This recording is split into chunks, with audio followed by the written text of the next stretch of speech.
You want so bad to make a difference, but you give up before you start. You say someday you'll go the distance, but that's just talking without heart. Down, diddy, down, diddy, down. I'm falling. Down, diddy, down, diddy, down. I'm falling down. I can't stay down. No, take me high. Hi, I'm Estani, and you are watching Mentors and Masterminds. So I'm going to talk right now about the 10 tips for knowing your self-worth. The first one is defining who you are and knowing why you do what you do. So I think that you should have 5 words that effectively describe you, somewhat like a mission statement. So you can articulate that statement at any given time, and you know exactly why you're doing what you're doing and what the client's going to get out of it. And you have to have a passion for this, for what you're doing. And if you can effectively describe yourself in 5 words, that separates you from other people doing the same work, and define what you stand for and why you're doing what you're doing. Number 2, let the work speak for itself and what you charge. And when you do that, 9 times out of 10, the word will spread to other people, and not only that, they'll be able to hear it. And I deal with music, so that's why I say you'll be able to hear it, whether you're an accountant or a dog groomer or whatever your business is. Mine happens to be in creative arts, performing arts. Word spreads, and it's about your personality too, your energy, your aura, and the passion that you feel for what you do. So people want to come back and they see it in the work. Number 3, come from a place of your own honesty and not somebody else's. Essentially, when you work from a place of what you think somebody wants to see or somebody wants to hear, or whatever your business is, and I'm more, like I said, speaking from the perspective of starting your own company. Every time I've listened to somebody else, instead of like that inner voice that will always whisper, doesn't scream, and you'll have to learn the lessons over and over again until you're like, okay, I should have listened to my intuition the first time. You'll never be working from that center in you, that place of passion and heart. It's always gonna be like, well, what someone else's thoughts are of your destiny. And why do you want someone else to control your destiny? I don't want to work from a place of someone else's honesty except my own. And when I do that in my business, I will attract the ones that want to work with me and the ones I should be working with, the ones that believe in me. So that's where I'd rather be in my life and in my job and where I work. So number 3 is always work from your own honesty, not somebody else's.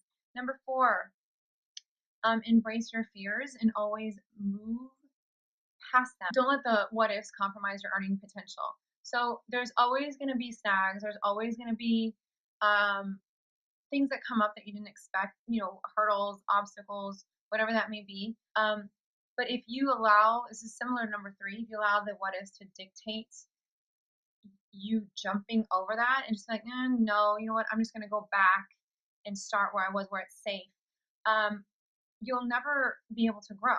And there's always been forward progress when that happens. And I'm holding on to something and I'm hoping that it doesn't go away, and I'm doing everything I can. It's like trying to fit a square into a circle. Something's not right. Work through your fears, embrace them, but do not let the what ifs hold you back.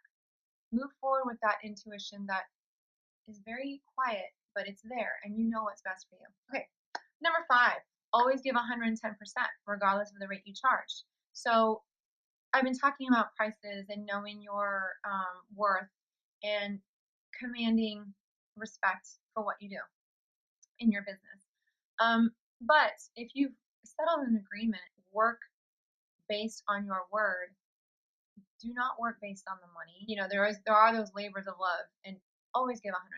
So give 110% no matter what. Number 6, and I think I've already covered this, so I won't cover it too much. Just know when to walk away, and that's when you aren't being respected, when someone questions the work that you're putting in, when you have clearly given a full array of um, examples or work that shows completely the opposite. And it's just a matter of the way you're spoken to. There's lots of ways that disagreements can be um, resolved, but we all know within ourselves when our dignity is being compromised, our integrity, and the respect is lost or it's wavering. And at that point, that's when you need to walk away, because respect, dignity, integrity, class, all those are precedents for a project. And if a project already starts based on those, um, those not being put in place, those morals, those ethics are not put in place, or they're questioned, do not hold on because you're afraid. And that's kind of a what if of what might happen if you walk away. Because I guarantee you, you're going to hate the project. You will still work on it, and I keep saying project because that's what I call my songs. They become music projects with the mixing and the mastering and the engineering, finding the studio time and writing the songs. But like I said, in whatever business venture you do, when that is lost, walk away. And just that faith that things will come around. And I'm not saying the next day, and you will have to work for it, but who is supposed to be working with you, clients that are better suited for you and your company will come into your life. Know when to walk away. Number 7, find your unique skill set that no one else does, and do it well. So when and that's more so like integrating your unique personality. For example, I vocal produce, and as a vocal producer, we have to make the vocalist in the booth feel very comfortable with us. The last thing you want to do is put somebody down or say like, oh my God, that didn't sound right. Or like, oh my God, you were so off pitch there. Or like, your tone is horrible. That will not make someone sing better at all. And me being a vocalist too, I'm the same way. If I get a look from somebody, I do a lot of live singing, or like, ugh, that's not going to make me, I'm not perfect. I get pitchy from time to time. That's not going to make me go, wow, I can sing better. So my job is to find my unique skill set. And I like to think I make people feel very comfortable. I can feel the energy of how other people are feeling when they're in the studio and they're feeling like, not sure of how to deliver the next line. I like to think for my job, my unique skill set is that I make people feel very comfortable. And I know that. And I'm sympathetic and empathetic, and I can say things in a way that are not negative. I try and spin it in a positive note to where I want to get the same results.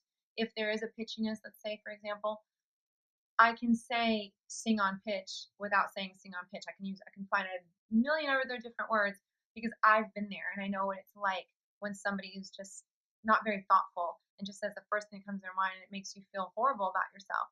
So I know how to make another person feel the way I would want to feel. So when you find that about yourself, whatever skill set that you have that makes you different, um, and that sets you apart, that uniqueness that you have that makes people want to come back to you. Utilize it. Obviously you're going to need to use it 100%. So, number 8, don't mistake kindness for weakness. This is a big one because I've been hearing this my whole life. When, oh, you're too nice, people are going to walk all over you, you do too much.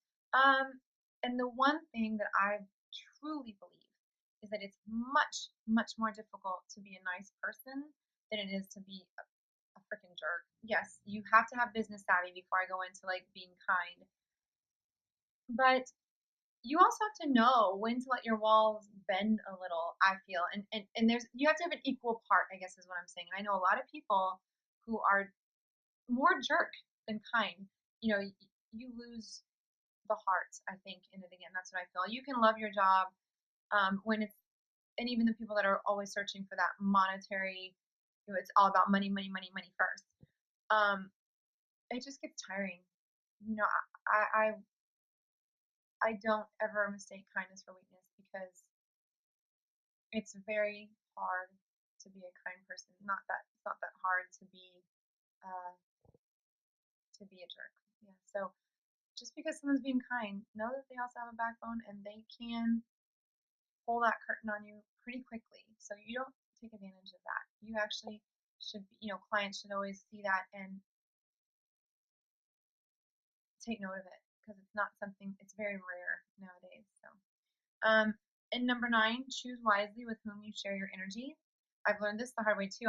When I first started in business, I would give away all of my information to everybody, in terms of, or to all the people I worked with. Like, I would let everyone that I worked with know everything that was going on. And what that allows too many chiefs. No, yeah, too many chiefs. And the the um the leadership position gets lost. Then a lot of opinions start coming in telling you how you should do this and how you should run this. And really share the ups and downs of your business with one person. And that's one person that you feel you can trust. I was always trying to make everybody happy. And in doing that, everybody then had an opinion on how I should do things. And nobody was affected except me. It really stresses me out. And I would come home at the end of the day and just, this isn't fun anymore. I don't even want to work with these people. And I really have no one else but myself to blame. So, find that one person. Do not share your energy and everything that's going on with everybody, because the only one who will suffer is you.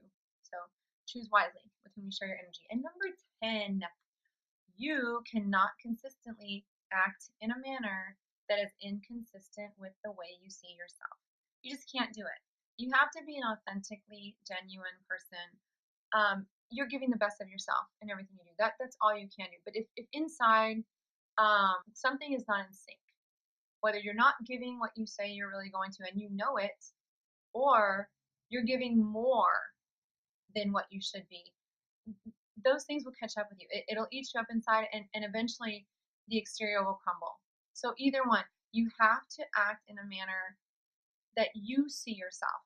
You can't act one way and then see yourself another way, or be doing things differently than what you're putting on the outside. So just keep that in mind. Those are things I have to deal with every day, and I feel that following those 10 tips, um, and having to fall and stumble and figuring it out through the process of my job, I feel it's really helped me manage my company better and manage myself for what I want to accomplish with my business and in my projects and music, and moving forward. So I hope this helped, and I want to thank Dani Feltz for having me on her program, Mentors and Masterminds. And if you want a voice lesson, or if you are interested in songs, licensing, or a project, please contact Dani Feltz, and she will contact me for rates and overall budget prices. Thank you so much.